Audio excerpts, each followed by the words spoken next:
자식들 말, 곧 죽어도 무시하더니 난 벌 받은 거라고 해도 할 말 없지? 얘, 왜 1인실이야? 이거 비용 누가 낸다고? 내가 낼 거니까 걱정하지 마. 너, 혹시 엄마가 가기 전에 너한테만 돈 주고 갔냐? 뭐 아니 이상하잖아. 너 고깃집 장사 얼마나 한다고 언제 깨어날지도 모르는 아버지를 1인실에 모셔? 바른 대로 말해. 엄마한테 뭐 받았어? 뭐, 생전에 엄마가 막내만 싸고 돌긴 했지. 다른 아들들은 뭐, 아들도 아닌가? 헛소리 좀 그만해. 아버지 누워 계시는데 말 좀 가려서 하라고. 어머니가 나한테 주고 가신 게 뭐가 있어? 난 누나나 형들이랑 다르게 착실히 돈 벌어서 모아둔 거야. 돈 나올 구석이라곤 부모뿐인 누나랑 똑같은 수준으로 보지 마. 말하는 싸가지 하고는. 근데 이거, 사고 합의금은 좀 받았냐? 아버지 오래 누워 계실수록 합의금 올라가는 거지. 그럼 좀 더 오래 누워 계시는 게 좋은 거 아닌가? 미쳤어? 작은 형, 그거 궁금해서 온 거야? 아버지 걱정돼서가 아니라 막내야, 가시 좀 그만 세워. 너, 혹시 아버지 재산 혼자 꿀꺽하려고 경계하는 거야? 뭐, 큰 누나, 지금 제정신으로 하는 소리야? 사연을 듣고 난 후 각자의 의견을 댓글로 남겨주시기 바랍니다. 사소한 댓글이라도 사연자분에게 큰 힘이 될 수 있습니다. 각색될 수 있고 사연자분의 입장에서 구성될 수 있습니다. 그녀는 작은 시골 마을에서 나고 자랐습니다. 어린 나이에 부모를 여의고 제 몸 하나 건사하기 위해 악착같이 살아왔습니다. 서우 씨는 고아로 태어나 성인이 되기 전까지 고아원에서 자랐습니다. 어린 시절부터 부모의 손길을 느낄 수 없었던 그는 세상의 모든 풍파를 고스란히 혼자 받아들이며 자랐습니다. 고아원 생활은 결코 쉽지 않았지만 그녀는 늘 강한 의지로 자신을 다잡고자 했습니다.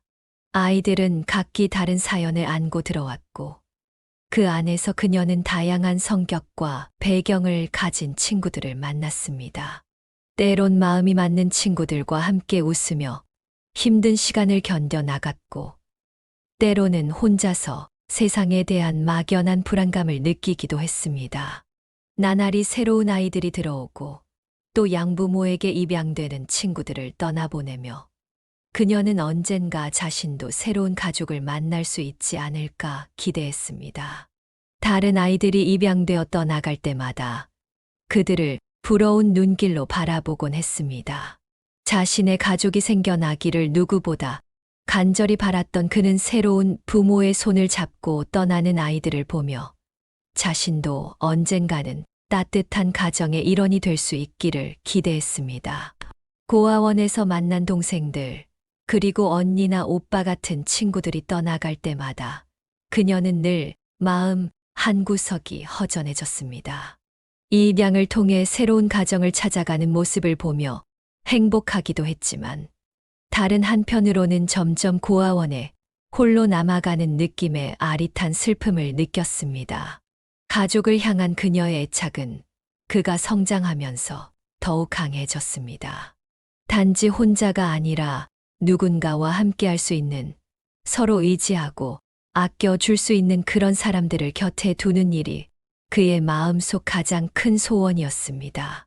그녀의 중학교 졸업식 날, 운동장에는 기쁨과 축하의 물결이 넘쳐났습니다. 꽃다발을 들고 서로를 축하하는 아이들의 모습, 아이들을 안아주며 기뻐하는 부모들의 얼굴, 그리고 다정하게 사진을 찍는 가족들의 환한 미소가 가득했습니다. 그녀는 이 모습을 바라보며 어쩐지 이방인이 된 듯한 기분에 휩싸였습니다. 그는 고운 졸업장을 손에 쥐고 단상에 올라갔지만 내려오는 순간 공허한 마음이 가득했습니다. 무대를 내려와 주위를 둘러보았지만 그를 위해 찾아온 사람은 아무도 없었습니다. 다른 아이들은 부모의 손을 잡고 카메라 앞에서 밝게 웃으며 사진을 찍었습니다.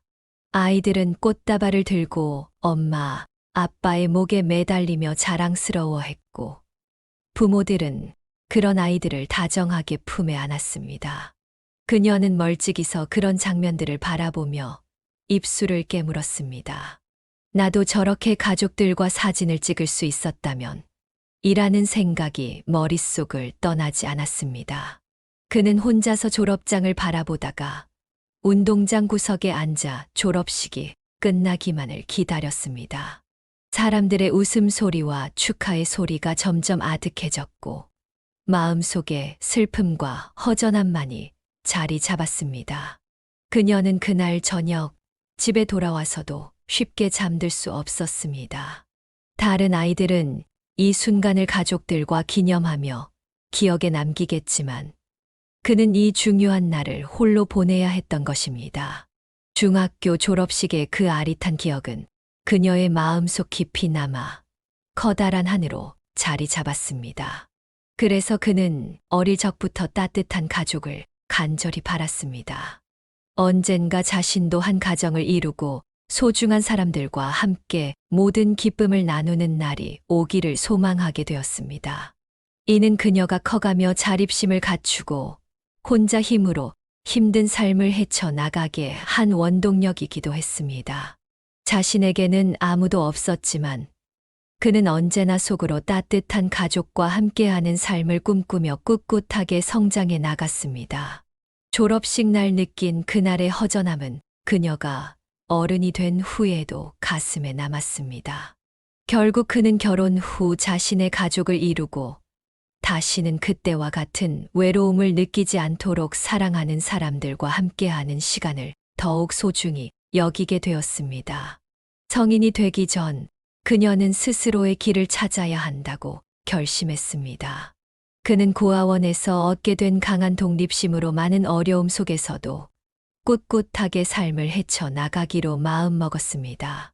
그에게 부모란 존재는 단 한 번도 만나지 못한 미지의 세계였지만 이를 대신해 친구들, 그리고 고아원에서 일하던 직원들이 소중한 가족이 되어 주었습니다. 그녀는 그런 환경에서 사람들과 관계를 맺고 어리지만 스스로의 길을 개척할 수 있는 힘을 길러 나갔습니다. 서우 씨는 고아원을 나와 홀로 서기로 결정했습니다. 식당 주방일, 서빙, 마트 캐셔, 건물 청소, 간병, 아이 돌보미 등 부모라는 비빌 언덕이 없으니 손에 잡히는 대로 일하며 나름 열심히 살았습니다. 그렇게 바쁘게 살다 보니 결혼은 그에게 먼 이야기로 여겨졌습니다. 그런 그에게 친구가 남자를 소개해 주겠다고 했습니다. 그녀는 친구가 남자를 소개해 주겠다고 했을 때 어쩐지 혼란스러운 마음이 들었습니다. 친구는 말했습니다. 서우야, 이번에 정말 괜찮은 사람 있어. 너도 이제 좋은 사람 만나서 행복해져야지. 한번 만나봐. 친구의 권유는 따뜻했지만 그녀는 쉽게 대답할 수 없었습니다. 어린 시절부터 자신에게 가족이 없었던 만큼 누군가에게 먼저 마음을 여는 것이 쉽지 않았기 때문입니다. 그는 사람과 관계를 맺는 데에 대해 두려움을 느꼈고 상대방에게 쉽게 다가가지 못하는 자신을 잘 알고 있었습니다. 그래 뭐 한 번쯤 만나는 것도 나쁘진 않겠지. 그녀는 그렇게 중얼거리며 고개를 끄덕였지만 속으로는 여러 가지 생각이 머리를 스쳐 지나갔습니다. 새로운 사람에게 마음을 열고 자신의 속내를 내보이는 것이 과연 자신에게 맞는 일일까? 그동안 자신은 어떤 어려움이 있더라도 늘 혼자서 감당해 왔는데 이제는 누군가와 함께하는 삶을 꿈꾸어도 되는 걸까? 그가 망설이는 이유는 단지 누군가와의 만남이 어색해서가 아니라 어릴 적부터 길들여진 혼자만의 시간과 독립적인 삶 때문이었습니다. 어쩌면 이 만남이 그의 고독한 삶의 변화를 가져다 줄 수 있을지도 모른다는 희망이 들면서도 한편으로는 무언가를 잃게 될지도 모른다는 막연한 두려움도 있었습니다. 하지만 그는 자신의 마음을 터놓고 의지할 수 있는 사람을 가지는 것이 어떤 기분일지 조금씩 궁금해지기 시작했습니다. 결국 그녀는 친구의 제안을 받아들이기로 마음먹었습니다. 혼자서 지내왔던 시간이 길었던 만큼 그에게 있어 이 만남은 작지만 큰 결심이었습니다. 새로운 사람을 만나는 것이 어쩌면 자신의 삶을 더 따뜻하게 만들어 줄 수도 있다고 믿어보기로 한 것입니다. 그리고 소개 자리에서 만난 지금의 남편은 정말 괜찮은 사람이었습니다. 2살 연상의 그는 좋은 인상을 가진 사람이었고, 그녀가 사는 동네와 멀지 않은 곳에서 솥뚜껑 삼겹살집을 성실하게 운영하는 사람이었습니다. 무엇보다 남편의 올곧은 심성에 마음이 끌렸습니다. 사람이 가볍지 않고 묵묵한데 옳고 그름은 똑 부러지게 따지는 뚝심 있는 사람이었던 것입니다. 그는 숨김없이 마음을 표현하며 그렇게 둘은 1년의 연애 끝에 다음 해 봄 결혼을 했고 현재 남편을 닮아 착한 아이 둘을 낳아 잘 살고 있습니다. 그러나 사람 좋은 남편과의 결혼을 쉽게 결정한 것은 아니었습니다. 한참 연애 중 결혼 이야기가 나왔을 때 그녀는 잠시 주저했습니다. 바로 남편의 가족들 때문이었습니다. 남편은 무려 딸 2, 아들 3의 5남매 중 막내였습니다. 평생 혼자 살아온 그녀에게 갑자기 교류해야 할 가족이 그렇게 많아지는 것은 다소 부담스러웠습니다. 더구나 남편이 막내라 결혼 후 시부모님을 모셔야 했고 형님과 아주버님까지 있으니 결혼에 대한 고민이 깊어졌습니다. 다행히 지금은 결혼해서 잘 살고 있지만 결혼을 결심할 수 있었던 건 바로 시어머니 덕분이었습니다. 고부 갈등이 뭔지 모를 정도로 시어머니는 그녀에게 잘해주셨습니다. 아무래도 부모 없는 며느리가 애틋하셨는지 더욱 세심하게 챙겨주고 싶어 하셨습니다. 덕분에 그녀 씨는 남편이 식당 일 때문에 함께 가지 못해도 자주 혼자 시댁을 드나들었습니다. 서우야, 왔어? 아유, 뭘 또 이렇게 바리바리 들고 왔어? 별거 아니에요, 어머니. 시장 물건 채우러 갔다가 보리굴비가 보여서 사왔어요. 어머니 보리굴비 좋아하시잖아요. 아으, 너무 맛있겠다. 안 그래도 점심 먹을 때네. 우리 이걸로 점심 먹자. 아, 어머니, 제가 상 차릴게요. 앉아 계세요. 엄마 집에 왔으면 그냥 편하게 앉아서 엄마가 해주는 밥 먹고 가는 거야. 옆에 앉아서 재미있는 얘기나 해줘. 그녀가 시댁에 가면 어머니는 한사코 주방에 들어가셔서 나오지 않으셨습니다. 서우야, 이것도 먹어봐. 요즘 이게 제철이야. 서우야, 밥 먹었으니까 과일 먹을까? 뭐 먹고 싶은 거 없니? 시어머니는 마치 며칠 굶은 자식 챙기듯 그녀가 배불러서 소파에 드러누워 못 움직이는 모습을 봐야만 속이 편하다고 하셨습니다. 시댁에서 그녀가 할 일은 그저 어머니 옆에 앉아 도란도란 이야기를 나누는 것뿐이었습니다. 시아버지는 농사일로 바쁘고 무뚝뚝하셨으며 남편을 제외한 자식들은 모두 먼 수원에 살고 있어서 늘 적적해하셨던 어머니에게 그는 딱 좋은 말상대가 되어 주었습니다. 주로 젊었을 때 일하며 겪은 재미있는 경험담을 이야기해 드리곤 했습니다. 정말 세상에 무슨 그런 사람이 있다니. 많아요, 어머니. 저 마트에서 일하면서 정말 별별 사람 다 겪어봤어요. 아휴, 근데 서우야, 난 내가 옛날에 일했던 이야기 듣는 게 마냥 재밌지만도 않다. 응? 어머니, 지루하셨어요? 아니, 그게 아니고 어려서부터 안 해본 고생이 없는 게 들으면 가끔 마음이 짠해. 어린 게 기댈 곳 없이 치열하게도 살아온 것 같아서 내가 가슴 아파 죽겠어. 서우야, 이제 비빌 언덕도 생겼겠다. 마음껏 기대. 바깥 양반이 사람이 영 살갑지 않아서 어렵겠지만 나한테는 정말 엄마처럼 뭐든 다 말하고 의논하고 어리광도 부려. 알았지? 그날 시어머니의 진심이 담긴 말을 듣고 그녀는 마음이 한결 편해졌습니다. 정말 힘들 때면 찾아가는 따뜻한 집이 생긴 것 같아 든든했습니다. 그는 시어머니의 손을 잡고 참 많이도 돌아다녔습니다. 읍내 시장에 함께 가면 시장 사람들이 다 그 둘을 엄마와 딸로 보곤 했습니다.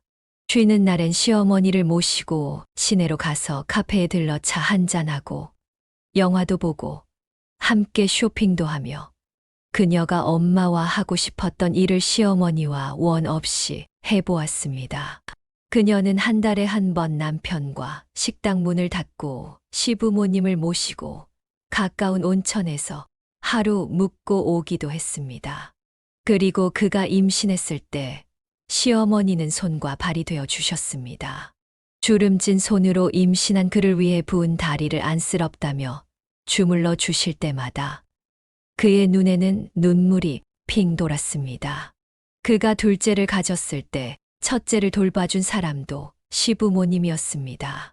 주말 점심이면 늘 시댁으로 향했고 바칠로 쉬지도 못하는 시아버지의 새참을 챙겨 어머니와 함께 나들이 나가는 것이 큰 즐거움이었습니다. 서우야, 손에 흙 묻히지 말고 이리 와서 앉아. 괜찮아요. 어머니, 아버님, 저 모종 처음 심어봐요. 아니, 촌에 살면서 여태 이것도 안 해봤어. 이것도 심을 밭이 있어야 하죠. 아버님 덕분에 밭에 모종도 다 심어보네요.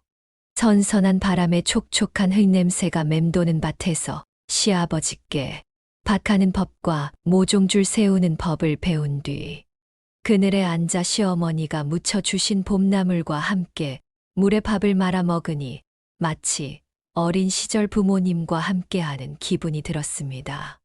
남편은 그가 친부모님처럼 시부모님을 잘 챙긴다고 고마워했지만 사실 그를 먼저 딸처럼 대해 주신 것은 시부모님이었습니다.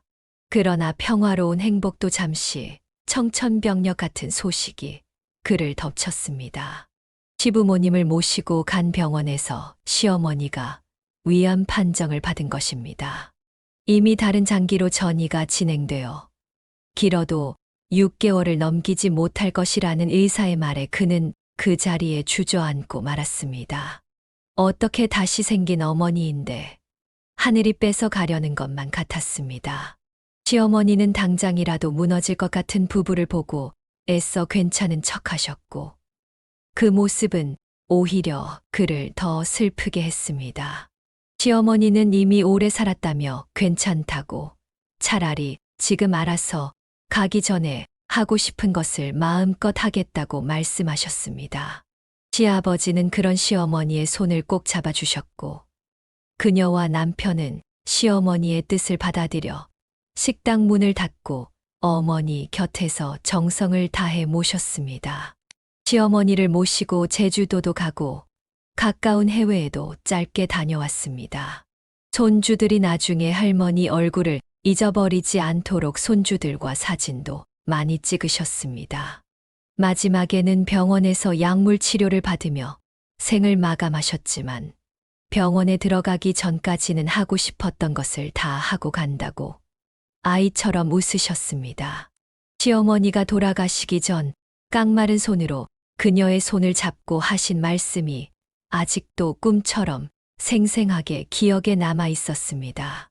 서우야, 내가 미안하다. 엄마 돼 준다고 해놓고 이렇게 가서 진수 애비나 진수야 내가 가도 괜찮겠지만 내가 다시 엄마 잃은 슬픔을 겪게 해서 내가 마음이 편치가 않구나. 어머니, 그런 말씀 마세요. 어머니가 저한테 얼마나 잘해주셨는데요. 저 정말 결혼 잘했어요. 어머니 같은 좋은 엄마도 생기고 하나님이 제가 젊어서 고생했다고 어머님을 보내주셨던 것 같아요. 고마워, 서우야. 내가 해주고 싶은 게 많았는데 오히려 받기만 하다 가는 것 같구나. 고맙다, 서우야. 정말 고마워. 그는 그날 마음속에 큰 기둥이 뿌리째 뽑힌 듯한 상실감을 느꼈습니다. 그렇게 시어머니가 돌아가셨고 그는 깊은 슬픔에 잠겼습니다. 그런데 장례식을 준비하면서 또 다른 고난이 그를 기다리고 있었습니다. 시어머니라는 큰 산이 사라지자 남편을 제외한 4명의 자식들이 본격적으로 속내를 드러내기 시작한 것입니다. 그는 시어머니와 남편을 제외한 그 자식들의 사이가 좋지 않다는 것을 알고 있었습니다. 1년 중 부모님을 찾는 것은 오직 명절 때뿐이었으며 그것도 목적이 있을 때만 얼굴을 보였던 사람들이었습니다. 그녀는 시어머니가 위암 판정을 받은 후에도 시댁의 자식들이 제대로 찾아와 얼굴 한 번 비춘 적이 없었습니다. 시어머니가 편찮으시기 전 있었던 일이었습니다. 그날도 서우 씨는 어김없이 시어머니가 좋아하는 제철 과일과 홍어 무침을 챙겨 시댁으로 향했습니다. 그런데 현관문에 처음 보는 신발이 놓여 있었습니다. 바로 시어머니의 큰딸이었습니다. 남편에게 듣기로 큰형님은 몇 년 전 여러 건의 명예도용으로 수감 생활을 했다고 했습니다. 형기를 채우느라 결혼식에도 오지 못해 그날 처음 얼굴을 본 것입니다. 감옥에서 나오고도 전혀 시어머니를 찾아오지 않던 사람이 갑자기 나타나자 서우 씨는 뭔가 이상한 느낌이 들었습니다. 시어머니의 표정도 어딘지 굳어 있었습니다. 처음 만난 큰형님은 어찌나 목청이 크던지 좋게 말하면 화통한 성격처럼 보였습니다. 어머, 우리 막내 올케인가 보다. 반가워요. 나 진수 누나야. 큰 누나. 아, 네. 아유, 너무 뻣뻣하게 굴지 마. 이제 한 식구 돼서 자주 얼굴 볼 텐데. 너 바쁘다며? 슬슬 가봐라. 아우, 엄마, 큰딸 오랜만에 왔는데 왜 이렇게 매정해? 참, 노인네 까탈스러워. 갈 테니까 여기 요 번호로 보내면 돼요. 엄마 부탁해요. 큰형님은 시어머니에게 쪽지를 건네고 바람처럼 사라졌습니다. 그녀는 느낌이 이상했습니다. 쪽지의 번호가 계좌번호 같기도 해서 설마 돈을 달라고 온 것인가 싶었습니다. 시어머니에게 물어봤지만 시어머니는 걱정 말라며 알 거 없다라고만 하셨습니다. 이제 막 가족으로 들어온 처지라 그녀도 쉽게 나설 수도 없었습니다. 이때 조금이라도 도움을 드렸어야 했는데 큰형님의 방문 이후로 작은 형님과 그 아래 동생들까지 전화를 하거나 찾아오기 시작했습니다. 물론 모두 필요한 것이 있을 때만이었습니다. 이혼 후 노래방을 운영한다는 작은 형님은 그 노래방마저 장사가 안 되어 거의 폐점 수준이라고 했습니다. 이혼 전에는 부모님 얼굴도 잘 비추지 않던 사람이었는데 이혼 후에는 시어머니에게 매번 술에 취해 전화해 울며 하소연을 했습니다. 가끔 그녀가 시댁에 있을 때 전화를 먼저 받기도 했습니다. 시어머니가 작은 형님의 전화를 받을 때면 그래. 알아. 힘들겠지. 근데 내가 그만한 돈을 어디서 구하니? 하며 누가 봐도 돈 달라는 딸의 부탁을 거절하지 못하고 쩔쩔매는 상황이 이어졌습니다. 한 번은 어김없이 낮부터 전화가 걸려왔고 그녀가 먼저 받게 된 날이었습니다. 여보세요? 이게 누구야? 올케? 네. 안녕하세요. 아, 나 수원 성임이. 나 성임인데 우리 엄마 좀 바꿔봐. 누가 봐도 술에 취해 전화를 건 모양이었습니다. 혀가 꼬인 소리에 그녀는 오늘도 시어머니를 괴롭힐 것이 뻔해 짜증이 났습니다. 어차피 좋은 소리도 하지 않을 텐데. 그날은 작은 형님과 시어머니의 통화를 막기로 결심했습니다. 어머님이 지금 막 식사하시고 낮잠 주무시는 중이세요. 뭐야? 깨우면 되잖아. 깨워.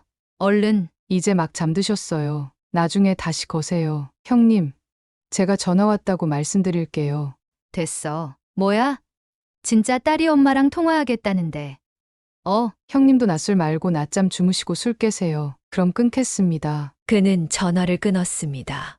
이후로 작은 형님은 그녀에게 유독 모질게 굴었지만 그가 1년에 한 번 얼굴을 볼까 말까 하니 대수롭지 않았습니다.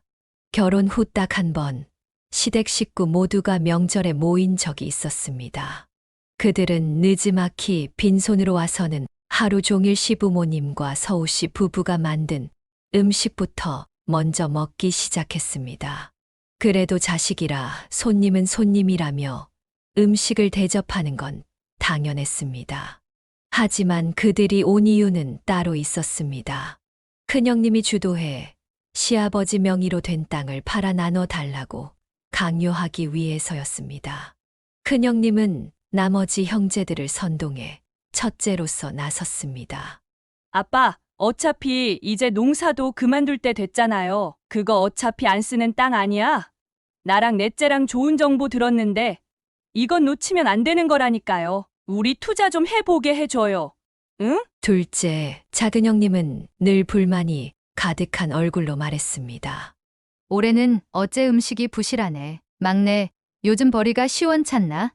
아니면 올케가 씀씀이가 해픈가? 큰아주버님은 고등학교 교사로 제일 번듯한 직업을 가졌지만 늘 큰형님 말에 흔들리는 줏대 없는 사람이었습니다. 아버지, 누나 말 잘 들으세요. 어차피 앞으로 논도 제대로 관리하실지 모르는데 그리고 집안의 문제하였고 이혼 후 더 막 살고 있는 넷째, 작은 아주버님은 직설적으로 덧붙였습니다. 그놈의 고집 좀 그만 부리세요. 막말로. 그게 다 어머니, 아버지 땅인가요? 다 가족들 소유지잖아요. 제정신이 아닌 사람들 틈에서 오로지 그녀의 남편만이 상식적인 사람이었습니다. 그런 남편이 형제들의 노골적인 탐욕 속에서 고통받는 모습을 처음으로 보았습니다. 그녀의 남편은 더 이상 참지 못하고 말했습니다. 다들 그만 좀 해. 지금 그 땅 없으면 부모님 생활비는 어디서 나서 쓴다고? 막말로 지금까지 집에 용돈 보내드린 적이라도 있어? 돈을 가져가면 가져갔지. 10,000원 한 장 부모님 쓰라고 내놓은 적 없는 인간들이 뻔뻔하게 명절에 집에 기어 들어와서 이게 무슨 짓들이야? 이럴 거면 오지 마. 어머니, 아버지, 내가 모실 거니까 지금까지 그랬던 것처럼 아예 신경 끄고 살아. 남편이 한마디 하자 시댁에는 한바탕 폭풍우가 몰아쳤습니다. 특히나 도박 문제와 매번 말아먹는 사업자금 문제로 시댁에 손을 가장 많이 벌리던 작은 아주버님은 남편과 예전부터 사이가 좋지 않았습니다. 이번에 형제들 간의 싸움으로 번지고 말았습니다. 야, 이 싸가지 없는 놈아.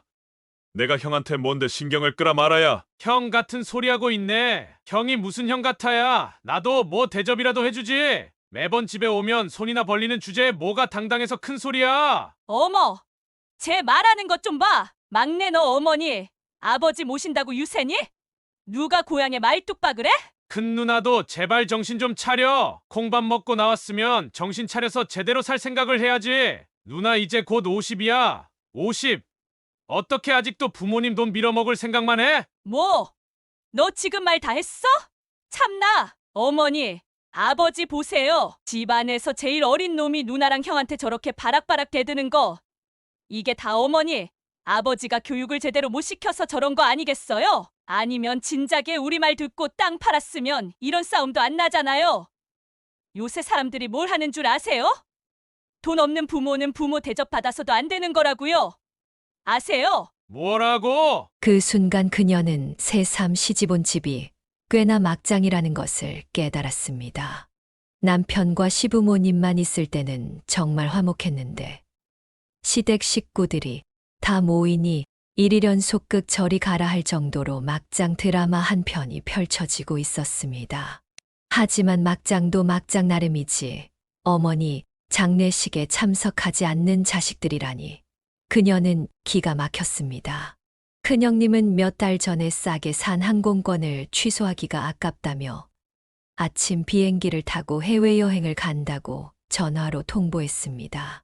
아이고, 우리 엄마 이렇게 가서 불쌍해서 어떡해. 옳게, 내가 장례식장 못 지키니까 대신 좀 수고해줘. 형님, 아무리 그래도 하루는 오셔야 하는 거 아니에요?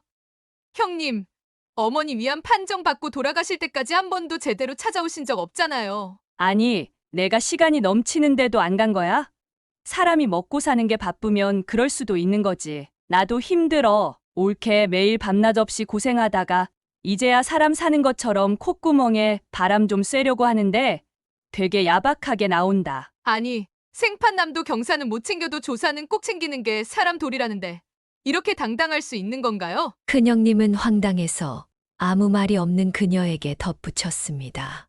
됐고, 엄마 마지막 가는 길인데 가족끼리 얼굴 붉히지 말자고. 그리고 부조금 그거 우리 엄마 앞으로 들어온 거니까 자식들끼리 똑같이 나눠야 한다. 그럼 끊을게. 큰형님은 돈 앞에서 사람이 얼마나 추잡스러울 수 있는지를 보여주는 사람이었습니다.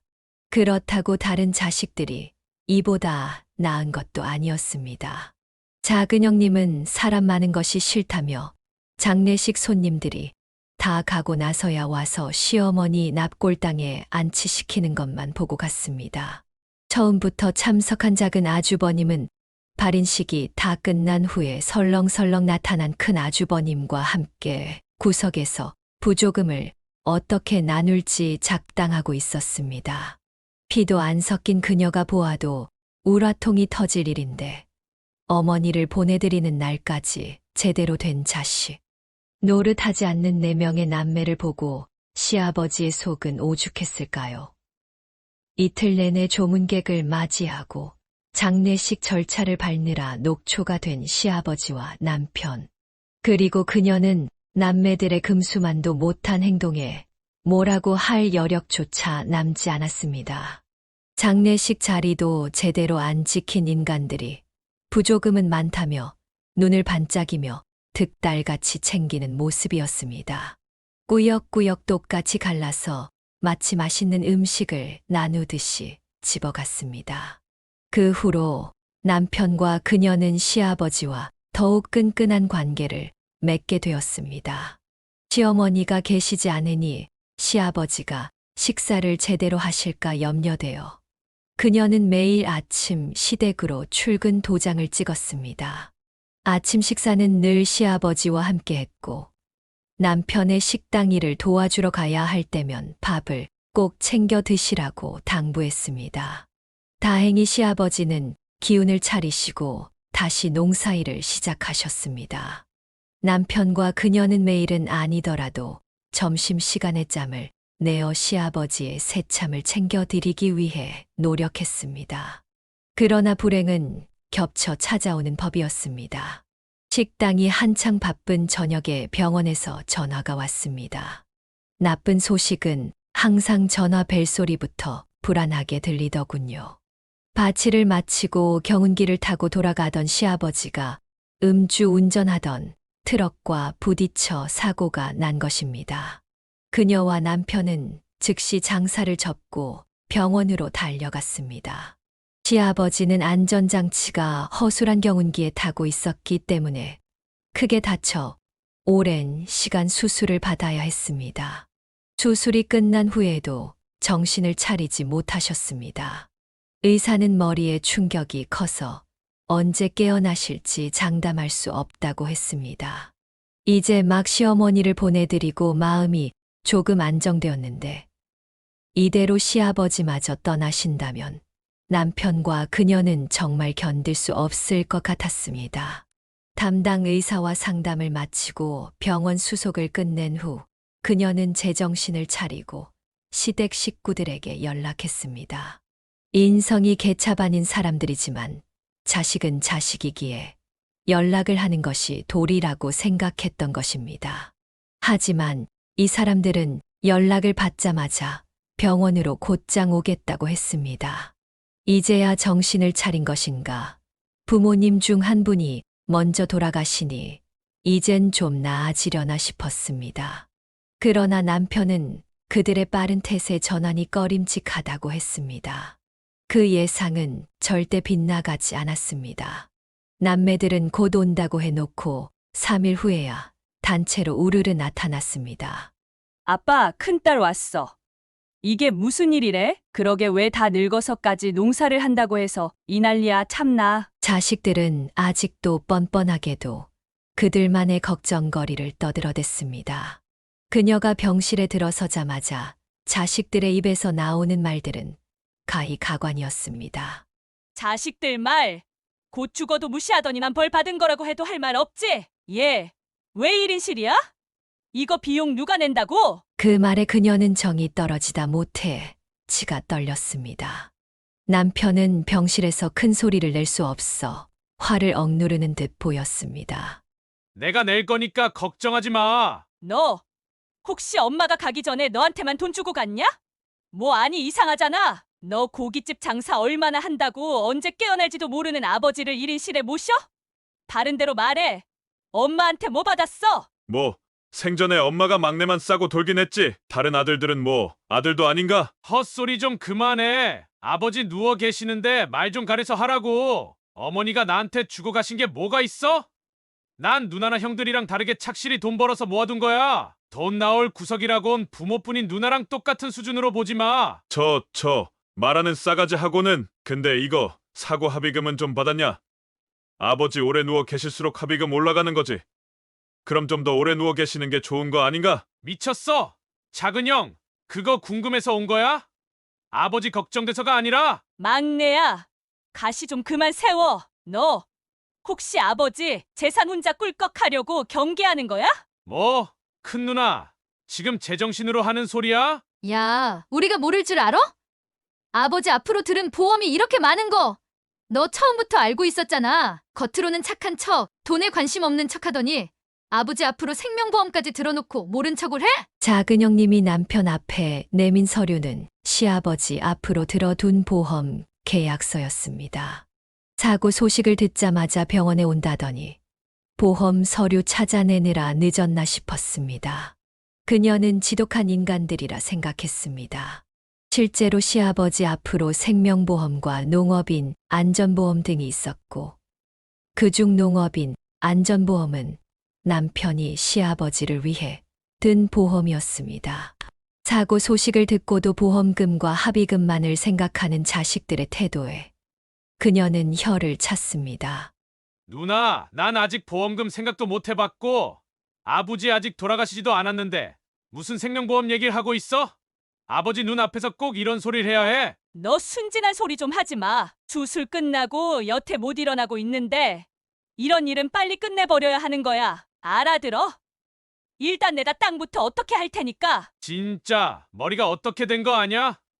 아버지 수술하시고 아직 일주일도 안 지났어. 그리고 그게 무슨 작은 형 땅이야. 너 저번부터 마음에 안 드는데 너 이렇게 나대는 이유가 앞에서는 아버지 지키는 척하다가 돌아가시면 재산이랑 보험금 죄다 너랑 내 처가 가져가려고 하는 거잖아. 안 그래? 너만 아버지 자식이야?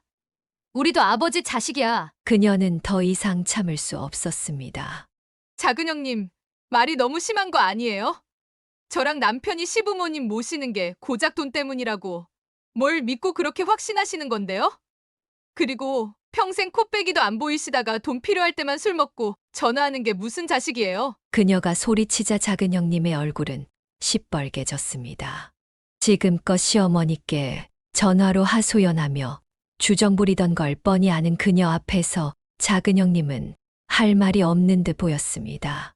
그때까지 입을 꾹 다물고 있던 큰아주버님이 나섰습니다. 재수씨, 말 함부로 하시네요. 보험금에 합의금, 그리고 땅 팔면 나올 돈까지 합치면 좋기 몇 척은 될 텐데 그걸 두고만 보고 있어. 그럼 그러니까 그걸 왜 벌써부터 따지고 있냐고요. 아버지가 돌아가신 것도 아니고 아버지는 분명 누나들이랑 형들한테 땅 안 판다고 하셨는데 우리도 뭐 좋아서 이러는 줄 아냐? 나는 요번 달까지 빚쟁이들한테 갚아야 할 돈이 있고 작은 누나도 노래방 밀린 월세만 산다며. 아버지가 지금까지 우리한테 뭘 해줬냐? 말년에라도 자식들을 위해 뭐라도 하시고 가는 게 아버지한테도 좋은 일이다. 누가 작은 형한테 빚지라고 했어요? 그러게 왜 도박을 해서 돈 무서운 줄도 모르고 빚이나 지고 다니는 거예요? 누나도 그래요. 노래방이 안 되면 장사 접고 딴 일 하나 봐. 제발 좀 이제 나이도 든 인간들이 본인들 일에 알아서 책임 좀 지라고요. 아버지 돈 좀 그만 탐내란 말이야. 삶의 굶주린 짐승처럼 병상에 아버지 돈을 노리는 이들의 모습을 보며 그녀는 남편이 혼자서 이들과 싸우는 모습을 지켜보는 게 너무도 안타까웠습니다. 사고로 누워있는 와중에도 자식들의 탐욕을 눈앞에서 봐야 하는 시아버지가 너무나 안쓰러웠습니다. 그녀는 침대 옆 간이 의자에 주저앉아 의식 없는 시아버지의 손을 꼭 잡았습니다. 그때 작은 아주버님의 입에서 나온 말에 온몸이 소름이 돋았습니다. 빨리 합의금이라도 받아서 나누자고. 그 순간 병상에 누워있던 시아버지의 손가락이 미세하게 움직였습니다. 그녀는 시아버지의 손을 꽉 잡고 있었습니다. 그러던 중 작은 아주버님이 불쑥 말했습니다. 아무튼 재산 분할이 빨리 될수록 이 꼴 안 보고 끝낼 수 있는 거야. 그러니까 너희들한테 줄 돈 한 푼도 없어. 그녀가 잡고 있던 손에 힘이 들어가던 순간 시아버지께서 갑자기 눈을 뜨셨습니다. 병실은 한순간에 충격과 놀라움으로 가득 찼습니다. 시아버지는 고통스러운 몸을 일으켜 앉으며 당황의 입을 다물지 못한 4명의 남매들을 향해 날카로운 목소리로 소리쳤습니다. 너희들은 자식도 아니야. 부모가 아파서 이렇게 누워있는데 내 머리맡에서 재산이나 나눌 생각이나 하는 후레 자식들은 이제 내 자식이 아니다. 알아들어? 아빠, 입 다물어! 그네 넌 내 애미 죽고 나한테 뭐라 했어? 감옥에서 나와 일자리가 안 구해진다. 입에 풀칠할 수도 없어서 힘들다고 도와달라 했지. 그래서 내가 뭐라 했냐? 내려와서 잠깐 아버지랑 농사나 같이 하자고 했잖아. 너한테 더 많이 떼어줄 테니 자리 잡기 전까지 같이 일하자고 했어. 근데 너 그때 뭐라 했어? 필요 없다고 하더니만 다음날 와서 애비 앞에서 뭐 했는지 기억나지? 엄마 보험금 내놓으라며 안 주면 약이라도 입에 털어 넣어 죽어버리겠다고 했잖아. 기억 안 나냐? 내가 아버지 앞에서 어떻게 그딴 일까지 할 수가 있어? 이번에도 네 아비가 아프다니까 홀랑 와서 합의금이니 보험금 얘기 꺼내고 너 사람이냐? 아버지, 우리도 사정이 너무 급하니까 아버지라고 부르지도 마라. 아픈 아버지한테 돈 뜯어낼 국민화 하고 있어. 지금까지 손 벌려서 받아간 돈. 그래, 나도 너희 어미도 다 잘못했다고 생각한다. 아쉬울 때만 찾아와서 받아가던 돈 이제 없다. 당장 나가라. 연락도 말고 찾아오지도 말아라. 나도 앞으로 막내만 자식이라 생각하고 살 테니 너희 넷은 없는 셈 치고 살아. 재산 안 물려주는 부모는 부모 취급 안 하잖아. 애초에 없다고 생각해라. 아버지, 정말 이렇게 연을 끊는다고요? 고작 돈 문제로요? 그래. 내 노름에서 진 빚도 고작 돈 문제니까 내 힘으로 해결해라. 둘째, 너도 노래방이 망하든 말든 고작 돈 문제니까 알아서 해라. 나한테 손 벌리지 말아라. 시아버지의 단호한 명령에 병실은 조용해졌습니다. 아버지의 명령에도 남매는 미련 가득한 얼굴로 나가지 않고 버티고 있었습니다. 그러나 병원 관계자들이 환자 안정을 위해 나가라고 하자 그제서야 쓸쓸하게 병실을 떠났습니다. 그녀는 시아버지가 이토록 단호한 분노를 드러낸 것을 처음 보았습니다. 알고 보니 시아버지는 전날부터 이미 깨어나 계셨다고 했습니다. 그토록 조용히 모든 걸 지켜보며 남매들의 속내를 듣고 있었던 것입니다.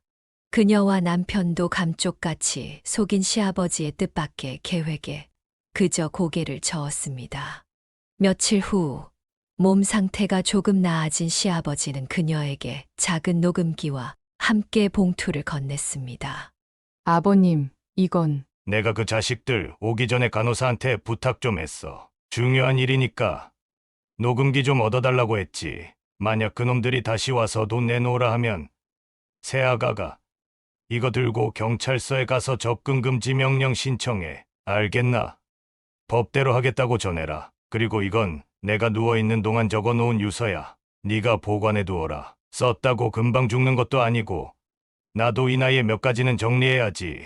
녹음기에는 그날 병실에서 벌어진 모든 대화가 녹음되어 있었고 유서에는 땅과 예금을 비롯한 시아버지의 모든 재산 50%를 남편과 그녀 앞으로 넘기고 나머지 50%도 상속하겠다는 내용이 담겨 있었습니다. 시아버지는 큰 재산을 혼자 갖고 있으면 나머지 자식들이 호시탐탐 노릴 거라 생각해 결단을 내린 것이었습니다. 이제 나머지 4명의 자식들에게는 밭에 있는 클 한 줌도 남기지 않겠다며 단단히 결심하셨습니다. 시아버지가 몸을 회복하신 후 그녀와 남편은 시아버지와 함께 살기로 결정했습니다. 그녀와 남편은 그게 옳은 일이라 여겼습니다. 시아버지는 몸이 회복되면 집과 땅을 팔아 작은 텃밭이 있는 아늑한 집으로 이사 가자고 하셨습니다. 그러나 남매들은 순순히 물러나지 않았습니다. 그들은 시아버지가 상대해 주지 않으니 이제 그녀와 남편이 운영하는 식당을 돌아가면서 찾아오기 시작했습니다. 재수 씨, 우리 얘기 좀 합시다. 작은 아주버님, 무슨 일로 오셨어요?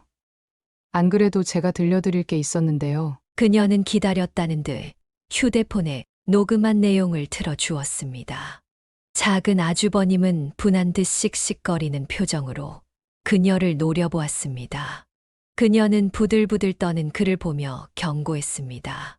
아버님은 마음을 바꾸실 생각이 전혀 없으세요. 형제분들 모두 접근금지 명령 신청하라고 하셨어요. 더 안 좋은 꼴 보기 전에 우리 가족 눈에 띄지 마세요. 작은 아주버님은 마치 세상이 무너진 듯한 표정으로 자리를 떠났습니다. 이제야 비로소 상황의 심각성을 깨달은 듯 보였고 그 표정은 모든 것이 끝났음을 보여주었습니다.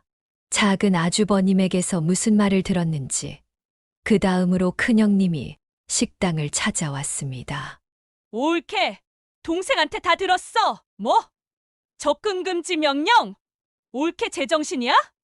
막말로 옳게는 우리 가족도 아니고 외부인이 주제에 왜 이렇게 주제 파악도 못하고 나대는 거야? 외부인이요?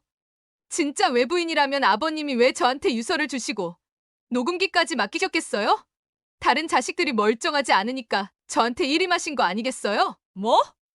너 지금 말 다 했어? 큰형님은 교도소에서 나온 뒤에도 그 버릇을 고치지 못했는지 갑자기 그녀의 머리채를 잡으려고 덤벼들었습니다. 그녀도 더 이상 말로 해결할 수 없는 상황에 화가 치밀어 올라 함께 맞서 싸웠습니다. 식당 안에 있던 남편이 그 모습을 보고 바로 경찰에 신고한 후 둘을 말렸습니다. 남편은 큰형님을 그녀에게서 떼어내며 소리쳤습니다. 너 미쳤어? 뭐 하는 짓이야? 다시 쇠고랑 차고 싶어. 뭐? 큰 누나한테 그게 무슨 말버릇이야? 누가 너 보고 내 누나라 하래? 나 이제 누나도 형도 없어. 식당 앞 CCTV도 있으니까 업무방해죄로 고소당하고 싶지 않으면 얼른 꺼져. 큰형님은 씩씩거리며 물러서지 않고 온갖 욕설을 퍼부으며 그녀와 남편을 모욕했습니다. 결국 신고를 받고 온 경찰에게 끌려가는 큰형님의 모습이 그녀가 본 마지막이었습니다. 그녀와 남편은 시아버지께 걱정하실까봐 이 일을 알리지 않았습니다. 하지만 훗날 이 사실을 알게 된 시아버지는 녹음기로 겁만 줘서는 안 되겠다며 직접 경찰서에 가서 접근금지 명령을 신청해 오셨습니다.